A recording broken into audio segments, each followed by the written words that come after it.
Hello friends, இன்றைக்கி மாநில serial நல்லா நினச்சி ஷார்ட்டாக ரிவ்யூ பார்க்கலாம். தாத்தாவும் பாட்டியும் வந்து எவ்வளோ கெஞ்சி கூப்பிட்டோம், விஜய் வந்து வர முடியாது அப்படின்னு சொல்லிட்டாரு. எனக்கு யார் மேலே எந்த கோவமும் இல்லை. ஆனால் கொஞ்ச நாள் நான் வந்து இவங்களுக்கு சப்போர்ட்டாக இவங்க கூட இருக்கணும்னு ஆசைப்பட்றேன். அதுவும் இல்லாமல் நான் கான்ட்ராக்ட் மேரேஜ் பண்ணது அவங்க அம்மா ரொம்பவே காயப்படுத்தியிருக்கு. அது சரி பண்ணுறதுக்கு நான் இங்கே இருக்கணும்னு விஜய் சொல்லிடுறாரு. அடுத்து வந்து சாரதாம்மா வந்து காவேரி கிட்ட விஜய்க்கு வந்து என்னெல்லாம் பிடிக்கும், மட்டன் எடுத்து சமைக்கலாமா அப்படின்னு சொல்லிட்டு ஆசையாக கேட்டுட்ருக்காங்க. காவேரி வந்துட்டு இல்லைம்மா, அவர் வந்து டயட்டில் இருக்கார், அதனால் வந்து மட்டன் மத்தியானத்துக்கு செஞ்சுக்கலாம், இப்போ இட்லி தக்காளி சட்னி மட்டும் செய்யலாம் சொல்கிறாங்க. கங்கா இருந்துட்டு குமரன் மாமாவுக்கு வந்து பிடிக்கும்ல, நம்ம மட்டன் சாஸ் பண்ணலாம் சொல்கிறாங்க. குமரன் தம்பிக்கு அடி இப்போ என்ன பிடிக்கும் கேட்டேன், விஜய் தம்பிக்கு என்ன பிடிக்கும் தானே கேட்டேன் அப்படின்னு சொன்னோடனே கங்காவோட ரியாக்ஷன் அப்படியே மாறிடுது. இதை கவனிச்ச காவேரி வந்து இல்லைம்மா மட்டன் சாஸ் பண்ணலாம், குமரன் மாமாவுக்கு ரொம்ப பிடிக்கும்ல அப்படின்னு சொல்கிறாங்க. இல்லடி விடு, நம்ம மத்தியானம் பண்ணிக்கலாம் அப்படின்னு சொல்லிட்டு சாரதாம்மா தட்டை கழிச்சிடறாங்க. ஆரம்பிச்சிடுச்சுல பிரச்சனை. நல்லா இருந்த குடும்பத்துக்குள்ள இந்த சாரதாம்மாவால் திரும்பவும் பிரச்சனை வந்துடும் போல இருக்கு அக்கா தங்கச்சிக்குள்ள.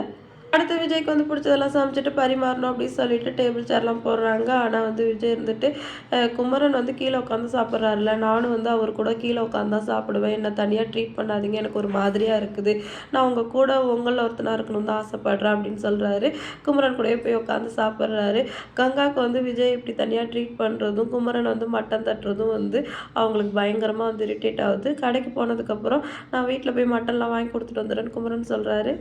நமக்கு இங்கே கடையிலேயே நிறைய வேலை இருக்குது, ஆர்டர்லாம் இருக்குல்ல, நான் மட்டும் தைச்சி எப்படி கொடுக்குறது, அதனால நான் அம்மாவுக்கு ஃபோன் பண்ணி சொல்லிடுறேன், அவங்களே வாங்கிப்பாங்க அப்படின்னு சொல்கிறாங்க. இல்லை காவேரி வாங்கிட்டு வருவான்னு சொல்கிறாங்க. அவள் எப்படி போவா, கன்சீவாக இருக்காள் அப்படின்னு குமரன் சொல்ல, இவ்வளோ நாள் பண்ணால, இப்போ என்ன புதுசாக அதெல்லாம் பண்ணுவாள்னா அம்மா வாங்கிப்பாங்க அப்படின்னு சொல்லிட்டு கங்கா அவங்க அம்மாவுக்கு ஃபோன் பண்ணி நீயே வாங்கிக்கோ சொல்லிடுறாங்க.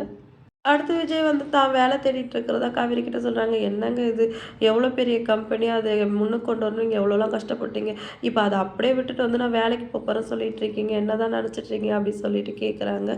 கம்பெனியை விட்டேன்னா அப்படியே விட்டு வந்து ஒரேடியாக வந்துட்டேன்னு அர்த்தம் இல்லை. இப்போதைக்கு நான் இங்கே இருக்கேன், அதனால அவங்க அம்மாவுக்கு வந்து பாரமாக இருக்கக்கூடாதுன்னு நினைக்கிறேன். இந்த 3 ஜாபில் நான் ஒரு 40,000 சம்பளம் வரும், அது இப்போ போதும், அதனால் இதில் ஏதாவது ஒரு வேலைக்கு போகலான்னு இருக்கேன். நான் குடும்பஸ்தமாக பொண்டாட்டி புள்ளெல்லாம் இருக்குது, இப்படி வந்து என் பாட்டுக்கு உட்காந்து சாப்பிட்டுட்டு இருக்க முடியுமா அப்படின்னு சொல்லிட்டு விஜய் சொல்கிறாரு. காவேரி வந்து அதை கேட்டு ரொம்பவே ஃபீல் பண்ணுறாங்க. எப்படிலாம் இருந்தவர் நமக்காக இப்படி வந்து கஷ்டப்படுறாரு அப்படின்னு சொல்லிட்டு. இன்றைக்கி எபிசோட் வந்து இதோட முடிஞ்சிடுச்சு. சாரதாமா பண்ணுறதால கங்காவுக்கும் காவேரிக்கும் சண்டை வரப்போகுதா, விஜய் வந்து வேலைக்கு தான் போகிறாரா, அடுத்து வந்து குடும்பத்தில் இருக்கிற பிரச்சனையெல்லாம் எப்படிலாம் தீர்க்க போகிறாரு அப்படின்னு சொல்லிட்டு பொறுத்திருந்து பார்க்கலாம். வீடியோ பிடிச்சா லைக் பண்ணிக்கோங்க. அடுத்து ஒரு சூப்பரான வீடியோட நான் உங்களை மீட் பண்ணுறேன். டாடா.